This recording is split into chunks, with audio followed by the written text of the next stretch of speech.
श्रीमद् भगवत गीता के पास आपके हर प्रश्न का उत्तर है।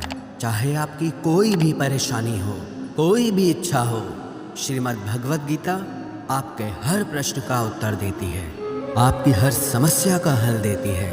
चाहे वो परेशानी आपके मन की हो या धन की हो या आपके शरीर की हो या आपके रिश्तों की हो, आपको अपनी हर समस्या का उत्तर श्रीमद् भगवत गीता में ज़रूर मिलेगा।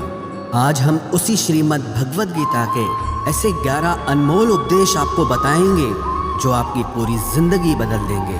बस आप इन बातों को वीडियो के अंत तक ध्यान से सुनिए। जो भी व्यक्ति इस वीडियो को अंत तक सुनेगा, उसे अपनी जिंदगी, उसे अपनी हर परेशानी का हल अवश्य मिलेगा। उसे अपनी जिंदगी में जो कुछ भी चाहिए वो उसे ज़रूर मिलेगा।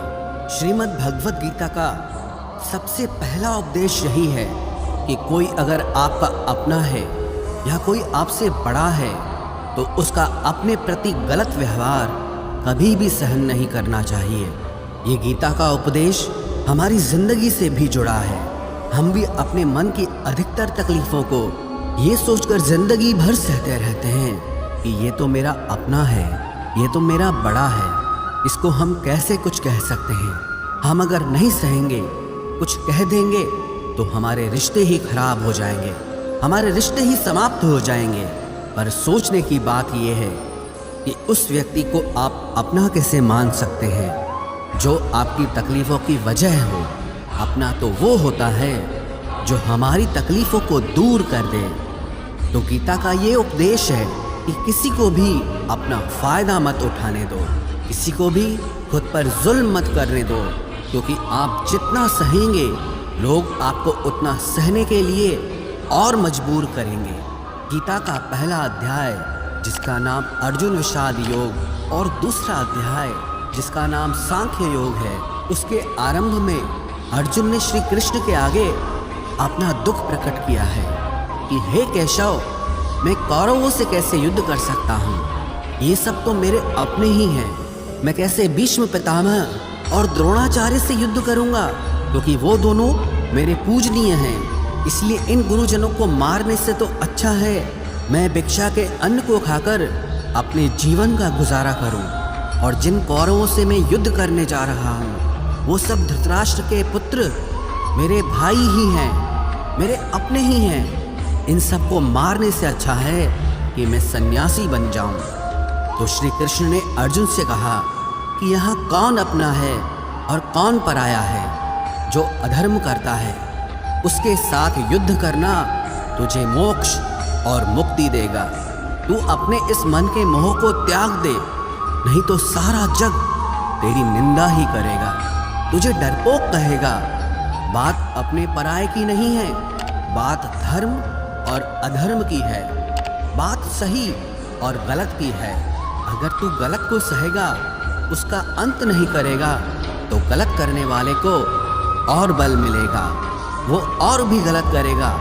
इसीलिए मन के मोह को त्याग करके तू युद्ध कर।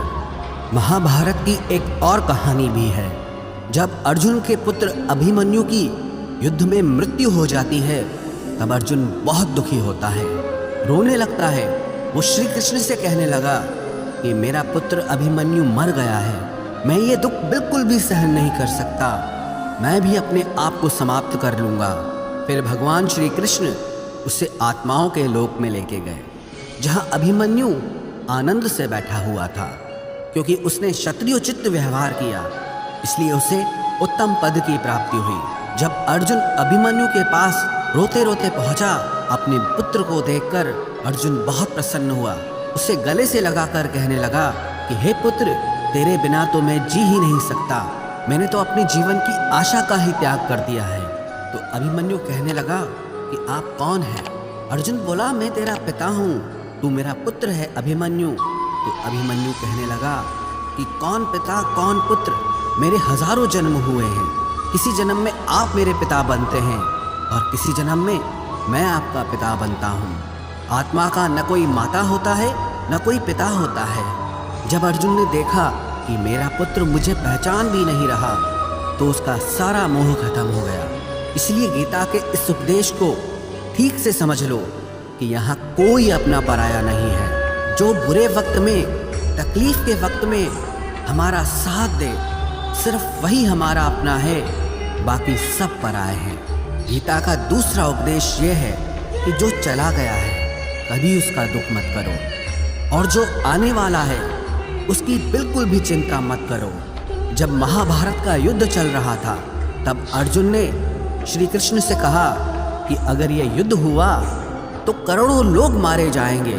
जो सैनिक और योद्धा इस युद्ध में मारे जाएंगे उनकी स्त्रियों का क्या होगा, समाज कैसे आगे बढ़ेगा। और भी बहुत सी बातें अर्जुन ने विस्तार से कही हैं।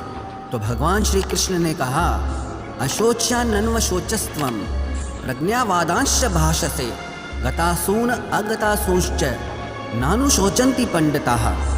श्री कृष्ण बोले, हे अर्जुन, तू बड़ी बड़ी ज्ञानियों जैसी बातें करता है, लेकिन जो सच में ज्ञानी होता है, वो जो लोग मर चुके हैं, जा चुके हैं या एक दिन जाने वाले हैं, उनकी चिंता नहीं करता है, उनका दुख नहीं करता है। तेरे हाथ में कुछ भी नहीं है, तू चाह कर भी कुछ कंट्रोल नहीं कर सकता। जीवन और मरण ये तो प्रकृति की नियति है। इसीलिए जो ज्ञानी होता है वो किसी के मरने पर भी रोता नहीं है। ज्ञानी जन ना ही बीते हुए कल का शोक करते हैं और ना ही आने वाले कल की चिंता करते हैं। इसीलिए जो होने वाला है वो होकर ही रहता है, और जो नहीं होने वाला है वो कभी नहीं होगा। ऐसा निश्चय जिसको समझ में आ जाता है, जिसकी बुद्धि में आ जाता है, उसे कभी कोई चिंता नहीं सताती, कोई दुख नहीं सताता। हमारे सारे दुखों का कारण ही यही है। या तो हम जो वक्त गुजर चुका है उसे सोच सोच कर परेशान होते रहते हैं, या भविष्य की चिंता कर करके खुद को बीमार कर देते हैं, नष्ट कर देते हैं। गीता का ज्ञान हमें यही सिखाता है कि ना तो हम बीता हुआ कल बदल सकते हैं और ना ही आने वाले कल पर कंट्रोल कर सकते हैं। हमारे हाथ में सिर्फ वर्तमान है, सिर्फ आज का ही पल है। हमारा 98% तनाव और चिंताएं भूतकाल और भविष्यकाल के बारे में सोचते रहने से होता है। हम हमेशा उसी में ही जीते रहते हैं, मगर वर्तमान में कभी नहीं जीते, इस पल को कभी नहीं जीते। जब आप वर्तमान का पूरा आनंद लेना सीख जाओगे तभी आपकी ज़िंदगी से तनाव कम होगा, चिंताएं खत्म होगी। वर्तमान में जीना एक बहुत बड़ी उपलब्धि है। हमारे हाथ में भी सिर्फ आज का ही पल है। हमें जो भी करना है आज ही करना है। कभी भी ये सोचकर समय को नष्ट नहीं करना चाहिए कि अभी मेरे पास बहुत समय बचा है। एक गुरुजी ने अपने एक शिष्य को पारस का पत्थर दिया। उनका वो शिष्य बहुत आलसी था, हर काम को कल पे टाल देता था। तो गुरुजी ने उसे कहा कि मैं तुझे ये पारस पत्थर दे रहा हूँ। इस पारस पत्थर से जब तू लोहे को स्पर्श कराएगा तो वो लोहा स्वर्ण बन जाएगा, सोना बन जाएगा। और ये पारस पत्थर मैं तुझे 1 महीने के लिए दे रहा हूँ। जब 1 महीना समाप्त हो जाएगा तब मैं तुझसे ये पत्थर वापस ले लूँगा। तब तक तू इस पत्थर को अपने पास ही रख। गुरुजी का वो शिष्य बाजार में लोहा खरीदने के लिए गया। जब बाजार में वो लोहा खरीदने पहुंचा तो उसे लोहे का वो रेट बहुत महंगा लगा। उसने कहा थोड़े दिन रुक के ले लूँगा, जब लोहे का रेट कम हो जाएगा। पर उसकी बुद्धि में ये बिल्कुल नहीं आया कि इस लोहे को मैं सोना बनाकर बहुत अधिक धन बना सकता हूँ। लेकिन उसके मन की सुस्ती, उसके मन का आलस्य, उसकी वजह से उसने उस काम को कल पे टाल दिया। ऐसे ही करते करते पूरा महीना समाप्त हो गया। फिर गुरुजी उस शिष्य के पास आ पहुँचे कि बताओ तुमने कितना सोना बनाया। शिष्य बोला कि मैंने तो अभी सोना बनाना शुरू भी नहीं किया। तो गुरुजी ने कहा मुझे मेरा वो पारस पत्थर वापस चाहिए। शिष्य बोला कि नहीं, मुझे थोड़ा वक्त दीजिए, मैं थोड़ा सोना बनाना चाहता हूँ। गुरुजी ने कहा कि ये पारस पत्थर पूरा 1 महीना तेरे पास था पर तू कुछ नहीं कर पाया, लेकिन अब समय समाप्त हो चुका है। ऐसे ही ये हमारा जीवन है, हमारी जिंदगी है, और ये समय ही पारस पत्थर है। हम समय के एक एक पल से अपने जीवन को सोना बना सकते हैं, लेकिन हमें ये लगता है कि हमारे पास बहुत समय बचा है। एक दिन जिंदगी को जी लेंगे, एक दिन जिंदगी में खुश हो जाएंगे, लेकिन वो दिन कभी नहीं आता और हम जिंदगी भर भागते रहते हैं, चिंता करते रहते हैं, दुखी होते रहते हैं, लेकिन जिंदगी को जीना, खुश रहना हम भूल जाते हैं। इसलिए गीता का ज्ञान हमें ये सिखाता है कि आप आज में जीना सीखो, इस पल में जीना सीखो। गीता का तीसरा उपदेश यह है कि मौत से डरना बिल्कुल व्यर्थ है। श्री कृष्ण ने गीता में कहा है कि ये संसार मृत्यु लोक है, जिसका भी जन्म हुआ है वो एक दिन जरूर मर जाएगा, जिसका आरंभ हुआ है उसका अंत अवश्य होगा। हम इसे रोक नहीं सकते। जैसे हम रोज कपड़े बदलते हैं, वैसे ही हमारी आत्मा नया शरीर धारण करती है। मृत्यु सिर्फ इस जीवन का एक नया आरंभ है, इस जीवन का अंत नहीं है। आत्मा कभी नहीं मर सकती और ना ही उसे कोई मार सकता है, लेकिन मौत का डर मनुष्य को सबसे ज्यादा लगा रहता है। मौत का दुख भी इंसान को सबसे ज्यादा होता है। एक पेड़ में दो पक्षियों का जोड़ा रहता था। उन दोनों को एक दूसरे से बहुत प्रेम था। उन्होंने साथ जीने मरने की कस्में खाई थी। एक दिन वहाँ एक शिकारी आया और उसने एक तीर चलाकर वहाँ पेड़ पर बैठे मादा पक्षी को मार दिया। तो वो अकेला नर पक्षी रोने लगा कि मैं तुम्हारे बिना कैसे जी पाऊंगा, तुम्हारी जगह मेरी मृत्यु आ जाती, मेरा जीवन तुमको मिल जाता। वो रो रो के बहुत विलाप करने लगा। इतने में ही उस शिकारी ने दूसरा तीर चलाया और उस नर पक्षी को भी मार दिया। वास्तविकता में ये कहानी हमारी ही है। हम भी रोते रहते हैं जब कोई मरता है तो, लेकिन हमें ये नहीं पता कि एक न एक दिन हमारा भी जीवन समाप्त हो जाएगा। हम भी उसी मृत्यु के पेड़ पे ही बैठे हैं, लेकिन शरीर का मिटना हमारा अंत नहीं है। श्री कृष्ण ने अर्जुन से कहा कि हे अर्जुन, तेरे और मेरे अनंत जन्म हुए हैं, तुझे कुछ भी याद नहीं है, लेकिन मुझे सब याद है। जो व्यक्ति इस सत्य को समझ ले कि मैं यहाँ इस संसार में कुछ समय के लिए आया हूँ, उसकी जिंदगी के सारे झगड़े, सारे दुख, सारी चिंताएं ही समाप्त हो जाएंगी। जब इस संसार से जाना ही है तो दुख किस बात का। पहले के जमाने में साधु महात्मा लोग पैदल यात्रा करते थे। यात्रा करते करते वो एक नगर में पहुंचे। वो महात्मा बहुत थक चुके थे। उस नगर में उन्होंने एक महल देखा और उन्होंने उस महल में जाकर विश्राम करने का सोचा और वो महल में जाकर सो गए। जब उस महल में वहाँ का राजा पहुँचा तो अपने पलंग पर उस महात्मा को सोता देखकर बहुत हैरान हो गया। राजा उस महात्मा से पूछने लगा कि तुम मेरे महल में कैसे घुस आए और मेरे बिस्तर पर सो रहे हो। महात्मा कहने लगा, ये तुम्हारा महल है, मुझे तो लगा ये धर्मशाला है। तो राजा ने कहा, आपको मेरा महल धर्मशाला कैसे लगा? तो महात्मा ने राजा से प्रश्न किया कि तुमसे पहले इस महल में कौन रहता था? तो वो राजा बोला कि मुझसे पहले मेरे पिता यहाँ पर रहते थे और उससे पहले मेरे दादाजी यहाँ पर रहते थे। तो महात्मा ने फिर प्रश्न किया कि क्या तुम इस महल में हमेशा रहोगे या तुम्हारे बाद कोई और रहेगा? तो राजा कहने लगा कि मेरे बाद मेरा पुत्र इस महल में रहेगा। तो महात्मा राजा से कहने लगे कि जिस जगह पर रहने वाले बार बार बदल जाते हों उसे घर कैसे कह सकते हो? वो तो धर्मशाला ही है। इसीलिए तेरे महल को धर्मशाला समझकर मैं इसमें रात बिताने के लिए आ गया। धर्मशाला जान जग को, जीव सब मेहमान है, मोह किससे मत करो, सब स्वप्न का सामान है। यदि हम भी इस बात को समझ लें कि हम यहाँ कुछ समय के लिए आए हैं, आनंद करने के लिए आए हैं, खुश रहने के लिए आए हैं, तो हमारे सारे दुख ही समाप्त हो जाएं। जब हम अपना मोह यहाँ जमा लेते हैं, अपना दावा यहाँ जमा लेते हैं कि ये मेरा है, इसे मैं छोड़ नहीं सकता, इसके बिना मैं जी नहीं सकता, तो हमारा जीवन दुखों से भर जाता है।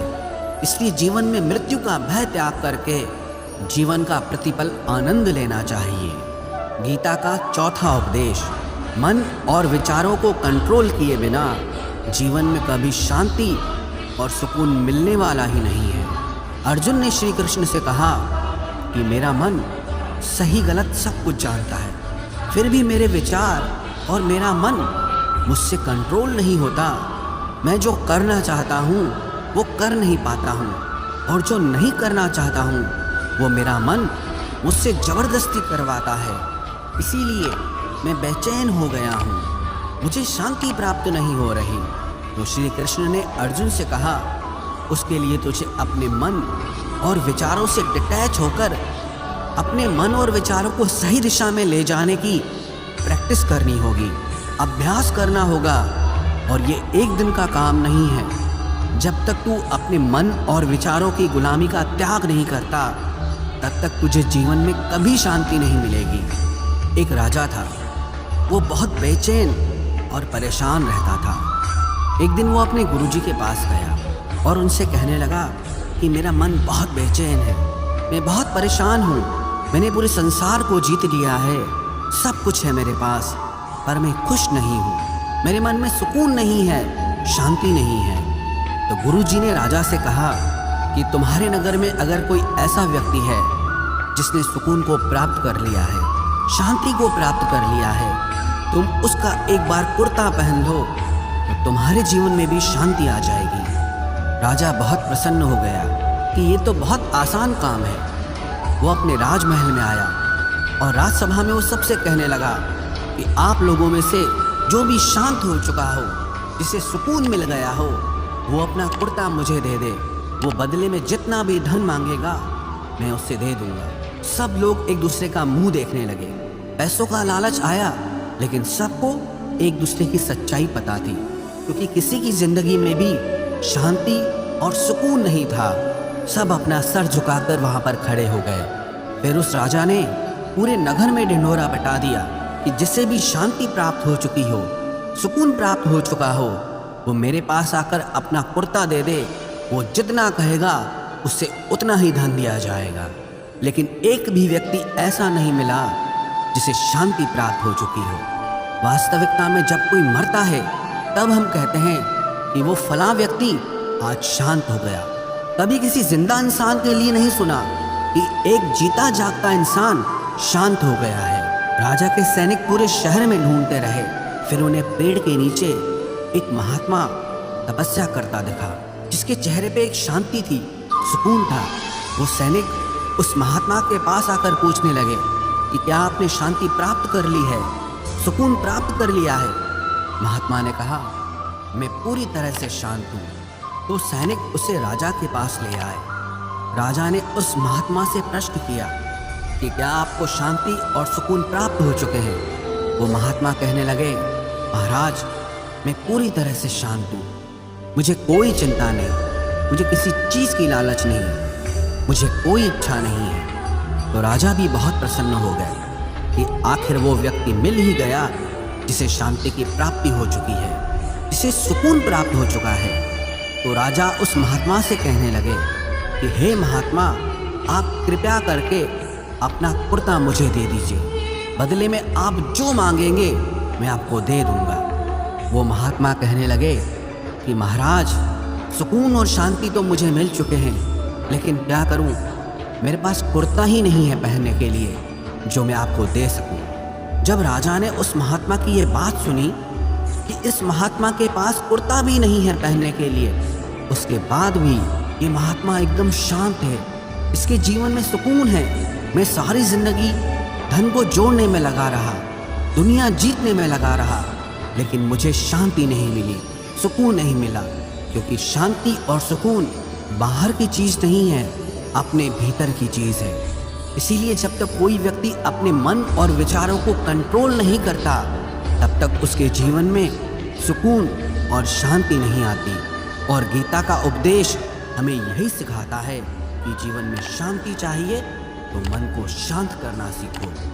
गीता का 5वां उपदेश ये है कि वासना, क्रोध और लालच सर्वनाश का कारण है, नरक का द्वार है। जिस भी मनुष्य में ये 3 अवगुण होते हैं, वो हमेशा दूसरों को दुख पहुंचाकर अपने ही सुख और स्वार्थ की पूर्ति करता रहता है। किसी भी चीज़ की हद से ज़्यादा वासना करना और क्रोधी स्वभाव होना और मन में लालच होना उसके जीवन के सुख को समाप्त कर देते हैं, उसके सारे रिश्तों में जहर भर देते हैं।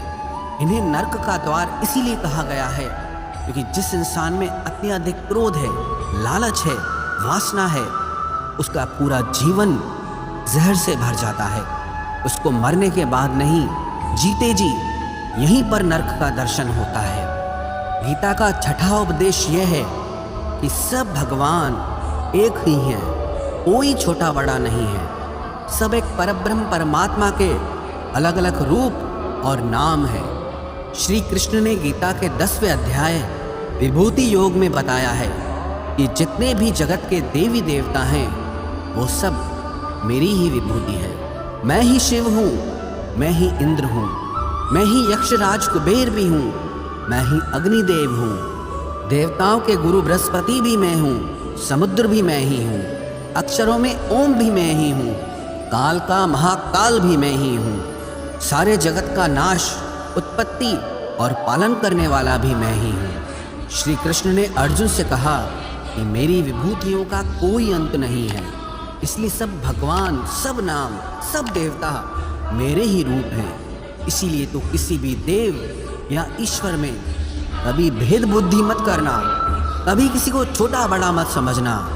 और गीता का उपदेश हमें ये सिखाता है कभी भी किसी दूसरे के इष्ट को छोटा नहीं समझना चाहिए या इस बात पर झगड़े फसाद नहीं करने चाहिए कि कौन बड़ा है और कौन छोटा है।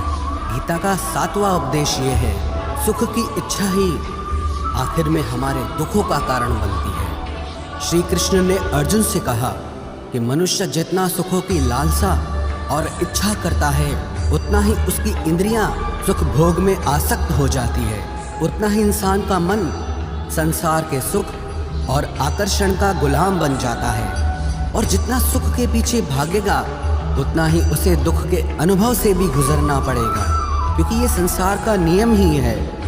जो चीज़ें शुरू में मन को बहुत आकर्षित करती हैं बाद में बहुत दुख देती हैं, और जो चीज़ें शुरू में मुश्किल लगती हैं, कठिन लगती हैं, बाद में हमें बहुत काम आती हैं। गीता का 8वां उपदेश यह है, जो भी मनुष्य दुनिया के सारे सहारे छोड़कर सिर्फ भगवान को ही अपना सहारा मान लेता है, उसकी हर ज़रूरत वो ईश्वर पूरी करता है, उसकी हर प्रकार से रक्षा वो परमात्मा ही करता है। अनन्याश्चिन्तयो माम ये जनाः पर्युपासते तेषां नित्याभियुक्तानां योगक्षेमं वहाम्यहम्। जो भी व्यक्ति मुझे ही अपना सहारा मानता है उसका योगक्षेम मैं वहन करता हूँ। योगक्षेमम वहाम्यहम् अर्थात जो चीज़ नहीं मिली है उसकी प्राप्ति कराना उसका नाम योग है, और जो चीज़ जीवन में मिली हुई है उसकी रक्षा करना उसका नाम क्षेम है।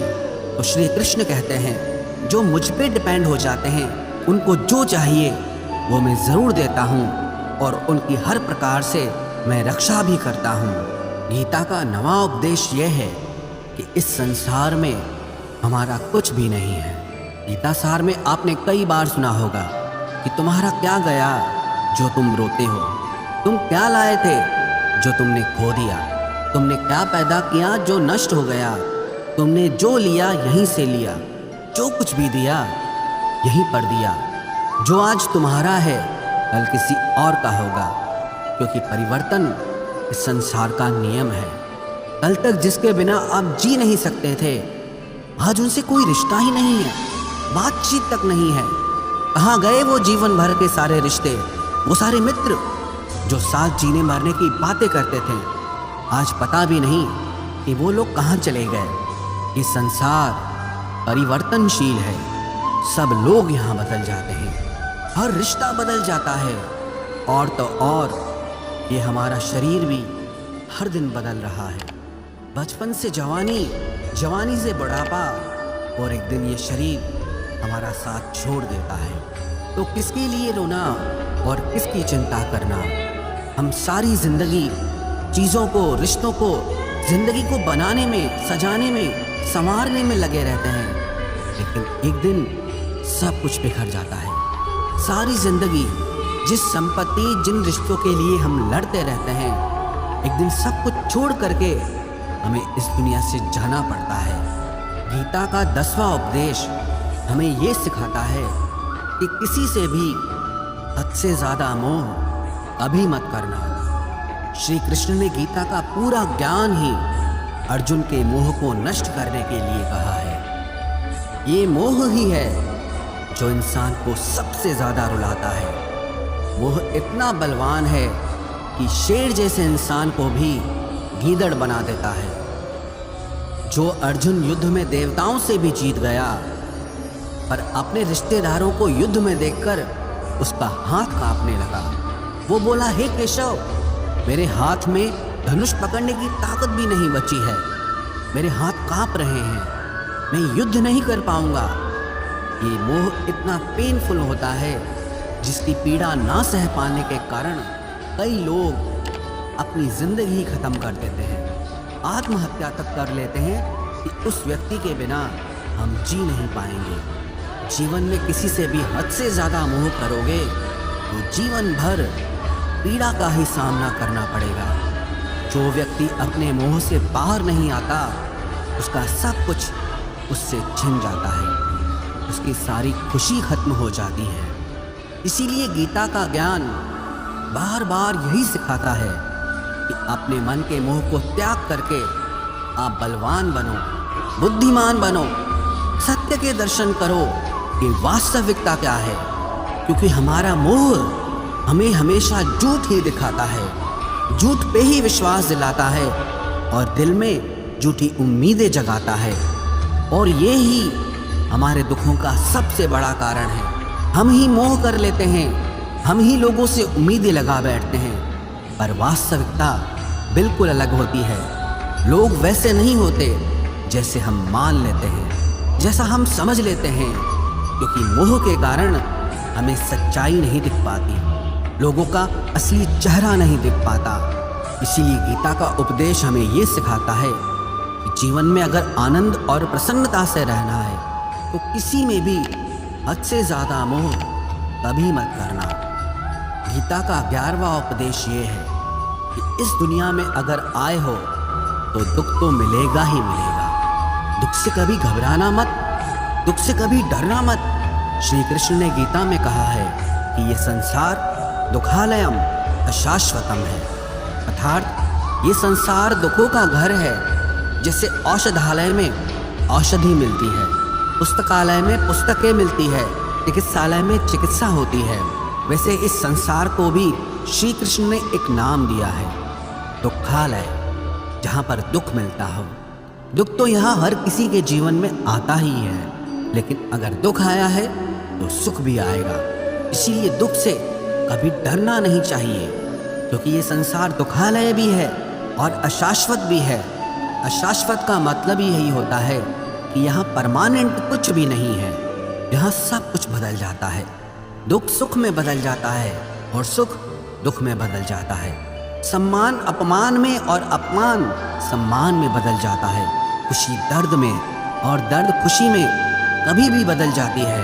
जीत हार में और हार जीत में यहाँ कभी भी कुछ भी बदल सकता है। कुछ भी परमानेंट नहीं है, ना ही हम परमानेंट हैं, ना ही हमसे जुड़ी कोई चीज़ यहाँ पर परमानेंट है, क्योंकि ये संसार अशाश्वत है, शाश्वत नहीं है। यहाँ सब कुछ बदलने वाला है, यहाँ कुछ भी परमानेंट नहीं रहेगा।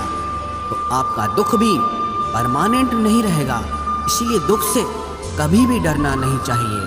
गीता का ये उपदेश हजारों साल पुराना है, लेकिन आज भी नए से नया है।